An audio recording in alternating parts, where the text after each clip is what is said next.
I have to admit that Gary Player has always been a very big hero of mine. When I came into golf and I was keen on golf, he was obviously the major South African player. So he winning the US Open was when I was in Standard 8 as a schoolboy, so obviously I was very aware of Gary. Gary once signed a book for me in 1968 at Mowbray when he was playing against Billy Casper. That's a story all of its own. But so I a little while ago, related the story of Bobby Locke, and Bobby Locke's famous putter, Trusty Rusty, which might or might not exist anymore. But interestingly enough, Gary Player also had a most trusty putter, a favourite putter, with which we think he won 7 of his 9 majors. And that putter has an amazing sort of background as well. Gary had already won his first British Open, and he had won the PGA, and he was in Japan with Arnold Palmer. And they went down to a store and were looking at the golf clubs, and Gary found a putter that he quite liked. He felt for the golf course, the new golf course they were going to play on, that he needed a putter with a bit more loft, and he ended up buying this putter. And then used the putter to win 7 more majors. So he also had his favourite implement that he was an extension of his body.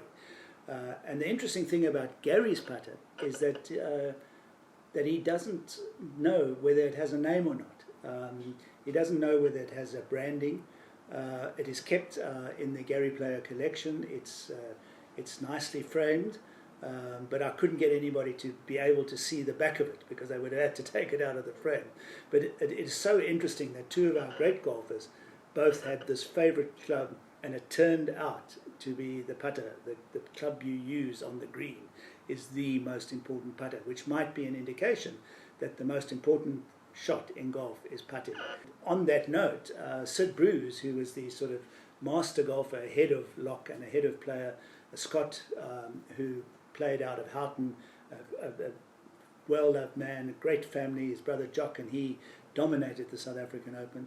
And Sid Bruce also had a famous putter, which is a putter that had once, during the night, had to be rushed to him in Port Elizabeth, where he was playing in a South African Open, because his putter was stolen, and his sons then found a member of the club who had bought a similar putter and drove through the night to deliver Sid Bruce's putter to Port Elizabeth to Humewood, and once he had his own implement back, his favourite club back, he went on then to win the South African Open just before setting off on a sort of epic journey by boat to England.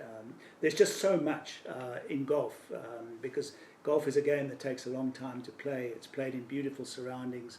There's a lot of time to think about things, a lot of time to be funny, and it's played out in the open, and in South Africa often played in wild places. So this book has stories about snakes, lions, and a warthog, but I'm not going to let you into that.